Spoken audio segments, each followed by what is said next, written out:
Ya, ketemu lagi dengan saya Rizky Prabowo dalam mata kuliah Rekayasa Perangkat Lunak. Kali ini kita akan membahas terkait dengan submateri proses.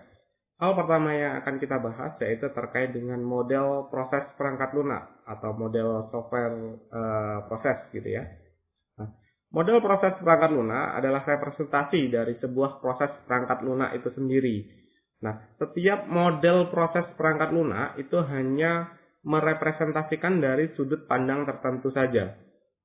Jadi banyak di dunia ini banyak yang sekarang ini beredar ini banyak model proses perangkat lunak. Tapi untuk setiap perangkat lunak itu hanya dari sudut pandang tertentu saja. Jadi dari satu sisi saja biasanya. Setiap model proses itu hanya merepresentasikan sebagian informasi dari keadaan sebenarnya di lapangan. Jadi di lapangan itu biasanya ada hal-hal yang harus disesuaikan, tidak sama persis gitu ya dengan yang ada di dalam perancangan kita. Dalam model proses perangkat lunak ini contohnya ada yang menggunakan waterfall, ada yang menggunakan incremental development, ada yang menggunakan reuse oriented software engineering. Kalau yang waterfall ini dia termasuk proses plan driven, jadi berurutan gitu ya, sudah terencana gitu. Setiap aktivitas dilakukan secara berurutan. Kalau yang incremental ini biasanya zigzag, dia silang gitu antara spesifikasi, pengembangan, validasi itu biasanya zigzag. Ini bisa dikategorikan dalam plan driven atau juga bisa dikategorikan dalam agile development. Sedangkan reuse oriented software engineering ini terkait dengan penggunaan beberapa komponen-komponen yang reusable atau bisa digunakan kembali dalam sebuah proses pengembangan perangkat lunak. Jika di dalam dunia nyata itu sedikit berbeda karena model-model proses itu tidak digunakan secara terpisah dan juga eksklusif. Jadi tidak bisa dipecah-pecah gitu ya, tidak bisa di split-split. Kemudian model-model proses dapat saling dikombinasikan untuk menyesuaikan dengan kebutuhan perangkat lunak. Dalam satu pengembangan sistem itu bisa saja mengkombinasikan dari beberapa model proses gitu ya.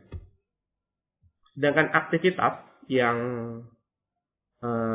dilakukan dalam proses pengembangan perangkat lunak terdapat 4 aktivitas fundamental di dalam proses tersebut. Yang pertama ada spesifikasi atau kebutuhan ya.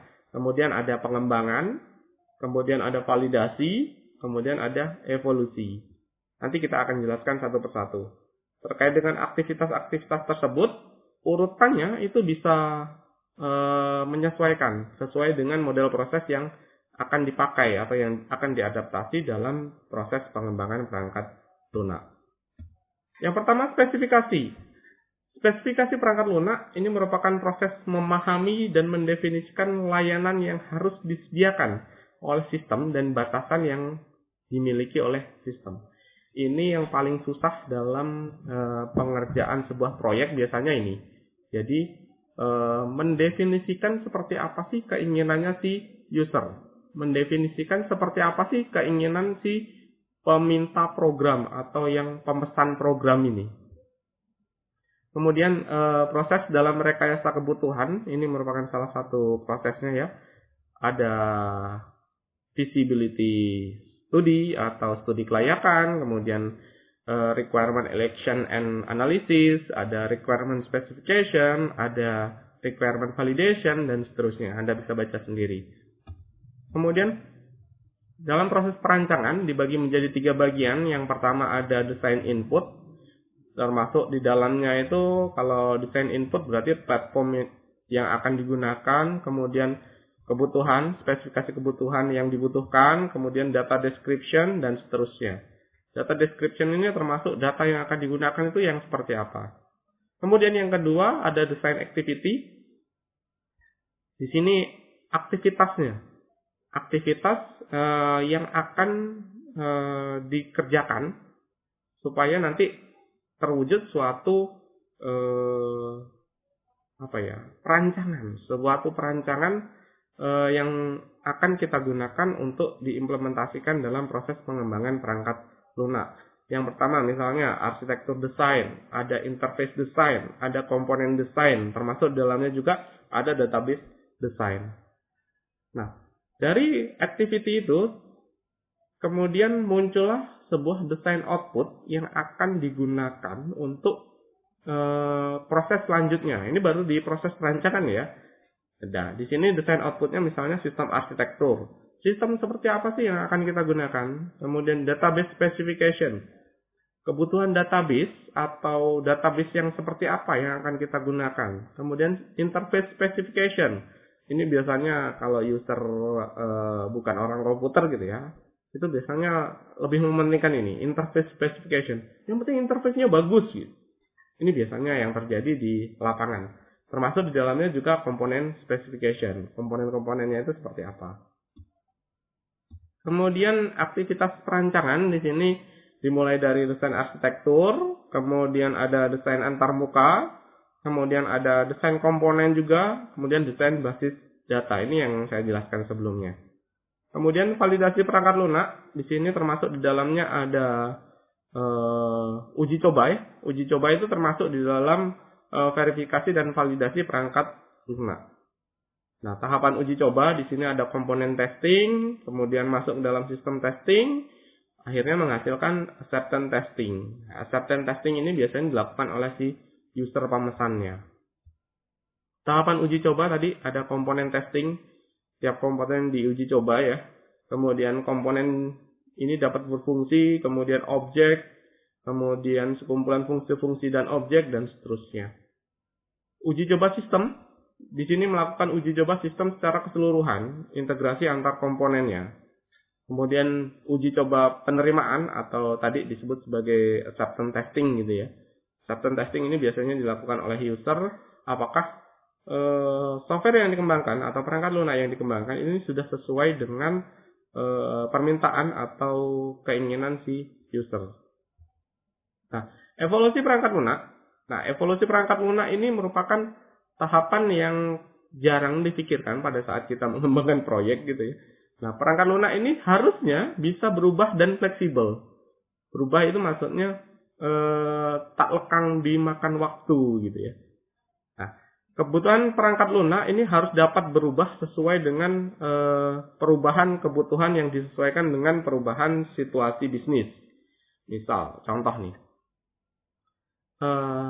Yang mudah saja misalnya sistem informasi akademik.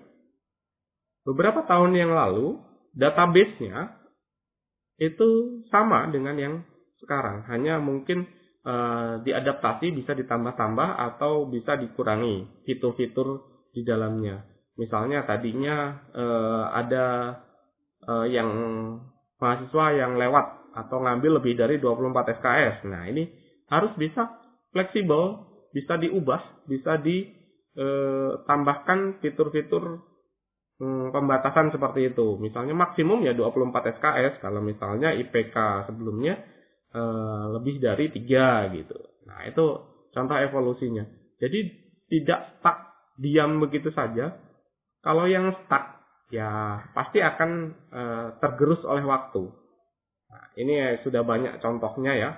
Software-software yang sekali duduk saja pada saat itu memang berjaya gitu. Tapi begitu ada perubahan-perubahan yang lain, nah itu pasti akan tergerus. Contohnya ya perusahaan aja lah yang gede ya. Contohnya misalnya Yahoo gitu. Dulu seperti apa? Yahoo itu merajai semua perchattingan, kemudian email dan seterusnya. Sekarang karena tidak berkembang gitu ya, tidak berubah, maka dia akan tersingkir sendiri. Nah, ini evolusi sistem.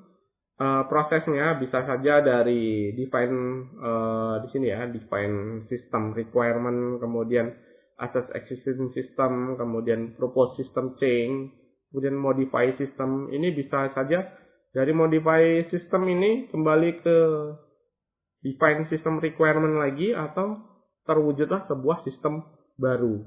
Sistem baru nanti akan dikombinasikan atau diintegrasikan dengan existing system. Oke, itu saja yang bisa saya jelaskan terkait dengan proses. Sampai ketemu di video selanjutnya. See you!